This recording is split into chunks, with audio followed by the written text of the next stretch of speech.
Inilah Habib yang pertama dari keturunan Nabi yang dikasih nama Alawi. Sebelum itu nggak ada yang namanya Alawi. Nah, ini yang pertama kali disebut Alawi, sehingga keturunannya disebut Ba'alawi. Nah, jadi Ba'alawi diambil dari nama ini, saudara. Makanya di situ ditulis Alwi jaddu Ba'alawi. Ini kakeknya Ba'alawi, saudara. Nah, dan Alwi ini masyhur dalam sejarah, saudara, putra Ubaidillah, dan orang semua tahu kalau dia cucunya Ahmad Al-Muhajir. Sampai-sampai Imam Sakhawi menyebut namanya, Imam Ibn Hajar Al-Haytami juga menyebut namanya, saudara. Imam-imam besar menyebut namanya dalam kitab-kitab mereka. Artinya apa? Nah, Ubaidillah dan Alwi juga bukan cerita fiktif. Sampai di sini jelas? Baik, kita lanjutkan secara singkat.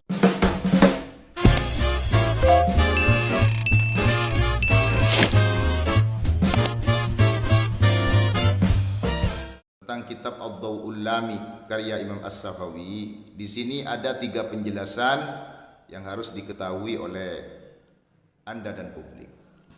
Yang pertama, di dalam kitab Al-Khulasatul Hadramiyah dan juga kitab Uqdatul Yawaqid Al-Jauhariyah di juz 2 halaman 980 sampai 1054 diterangkan bahwa yang namanya Syekh Ali bin Abi Bakar As-Sakran, seorang yang mempunyai karya Al-Burqatul Musyiqah, punya 2 murid top. Yang pertama adalah Umar bin Abdurrahman bin Muhammad Sahibul Hamra yang punya karya Fathur Rahimir Rahman. Yang kedua, Abu Bakar Al-Adni bin Abdullah Al-Aidarus bin Abi Bakar As-Sakran yang punya kitab Al-Juz'ul Latif. Ini keponakannya Syekh Ali bin Abi Bakar As-Sakran. Keduanya ini pernah bertemu dengan Imam As-Sakhawi pada tahun 888, di mana sebelumnya yang namanya Umar bin Abdurrahman bin Muhammad Sahibul Hamra sebagai keponakan Abdullah bin Muhammad bin Ali yang ditulis oleh Imam As-Sakhawi, ini keponakannya Umar Sahibul Hamra, ini keponakannya, pernah bertemu dengan As-Sakhawi dan pernah singgah di rumahnya. Dan terus di pertemuan selanjutnya pada tahun 888, Imam As-Sakhawi menanyakan yang namanya Abdullah yang sudah wafat pada tahun 886, 2 tahun setelah kewafatannya. Imam As-Sakhawi menanyakan data tentang Abdullah ini. Abdullah ini kan orangnya soleh katanya, orangnya alim, sering orang sufi, maka dicatat oleh Imam As-Sakhawi. Nah, dalam pencatatan Imam As-Sakhawi ini, informasinya mendapatkan dari 2 orang ini. Umar bin Abdurrahman bin Muhammad Sahibul Hamra ini bersahabat dengan Imam As-Sakhawi dan tidak mengambil ijazah.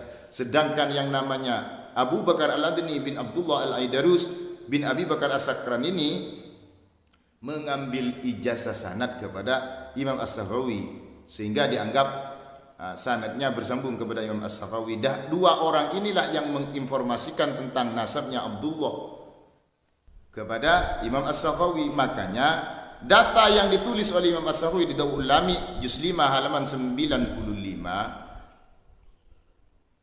itu datanya tabi. Kalau data tabi bagaimana? Kalau data tabi, sebagaimana ulama sepakat at-tabi'un tabi'un, hukmut tabi tabi'un li hukmil matbu, la yanfaridu hukmuhu 'anil matbu. Jadi kalau matbu'nya fasid, maka tabi ini kal adam fil hukmi. Artinya data tabi ini mengikuti matbu'nya. Jadi kalau Al-Burqatul Musyiqah terdapat illat qadihah, jarihah, zahirah, maka tulisan Imam As-Sakhawi ini karena mengikuti Al-Burqatul Musyiqah informasinya dari muridnya Syekh Ali bin Abi Bakar As-Sakran, Umar Sahibul Hamra dengan Abu Bakar Al-Adni, maka berarti datanya Imam As-Sakhawi ini sama datanya dengan Al-Burqatul Musyiqah. Oleh sebab itu dikatakan data tabi, data yang ikut saja. Jadi yang dihukumi ya matbu'nya al-Burqatul Musyikoh.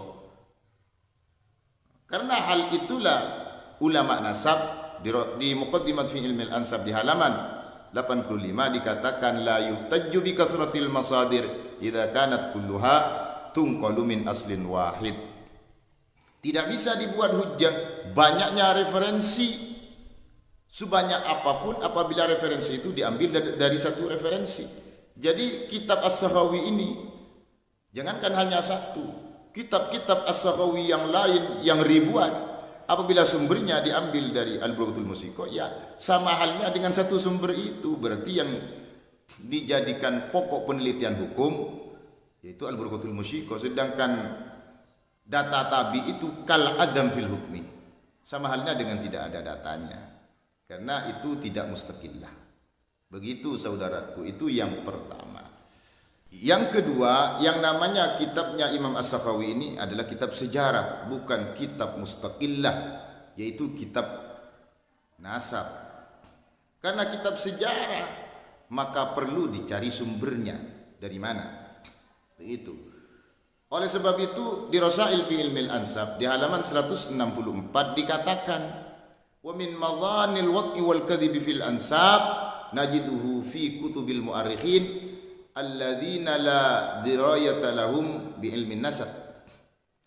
Di antara indikasi-indikasi besar ditemukan dusta dan palsu di dalam nasab, kami temukan di dalam kitab sejarah, yang mana kitab sejarah itu tidak ada korelasinya dengan hubungannya dengan ilmu nasab. Oleh sebab itu Imam Ibn Khaldun berkata, idhiya madhinnatul kadhibi, karena kitab sejarah itu indikasi besarnya adalah dusta. Di juz 1 halaman 291 dijelaskan, wa katsiran ma waqa'a lil mu'arrikhin wal mufassirin wa immatin naqli min al maghalib fil hikayat wal waqa'i li'timadihim ala mujarradin naqli ghassan aw samina ila akhirih. Banyak sekali dari para sejarawan, ahli tafsir, para immatun naqli itu banyak kesalahan fil hikayatul waqa'i, di dalam memetakan sebuah kenyataan yang terjadi dari cerita-cerita, semuanya banyak yang salah, apalagi nasab. Kenapa li'timadihim? Karena mereka berpedoman kepada seseorang itu sudah dipercaya, tidak mencari sumbernya, tidak mencari data yang validnya, yang penting ditulis. Makanya itu bagian dari madinnatul kadhib, itu katanya Imam Ibn Khaldun. Banyak seperti itu. Oleh sebab itu harus diverifikasi. Maka kitab ini harus diverifikasi. Sehingga yang ketiga ini sudah, yang namanya Imam As-Sakhawi dalam kitab Ad-Daw'ul Lami di juz 5 halaman 95-nya ini sesungguhnya tidak bermaksud untuk mengisbat sebuah nasab dan tidak bermaksud untuk menjelaskan nasabnya, hanya menambahkan kehistorisan seseorang yang namanya Abdullah. Oleh sebab itu di dalam kitab Ad-Daw'ul Lami itu Abdullahnya dikasih buka kurung tutup kurung. Nah, itu menunjukkan bahwa Imam As-Sakhawi hanyalah bermaksud untuk menjelaskan kehistorisan seorang tokoh yang namanya Abdullah, tidak untuk yang lain, tidak untuk nasabnya, tidak. Nasab itu sebagai tambahan saja dan mempercayai saja informasi yang dibawa oleh yang namanya Abu Bakar Al-Adni dan juga Umar bin Abdurrahman Sahibul Hamra tersebut tadi. Begitu. Tidak bermaksud untuk pengisbatan nasab, tidak, hanya menjelaskan ketokohannya seorang yang namanya Abdullah yang ada di Subaikah.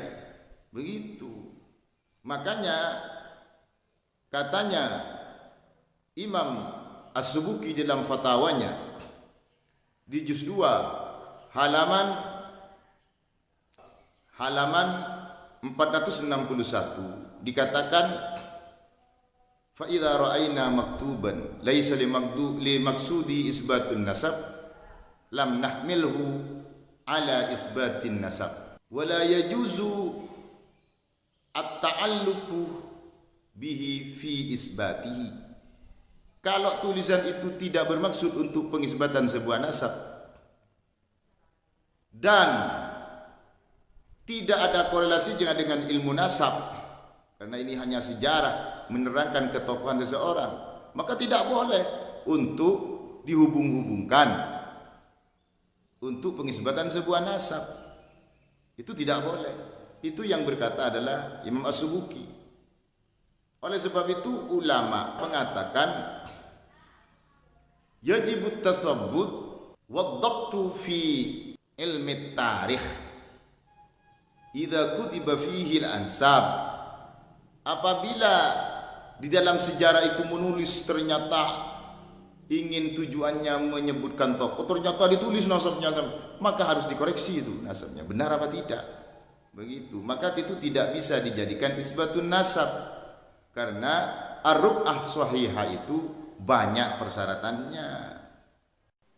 Jika bersikuku ini dikatakan isbat, wah ini isbat sudah kelas Imam Syafi'i kok harus dipercaya. Oke, kalau memang maunya seperti itu, anggaplah ini isbat, yang 3 itu sudah dibuang alasan yang benar itu, maka di sini pun kalah ini, karena penjelasan Imam As-Sakhawi ini hanyalah mujmal, tidak pernah secara perinci.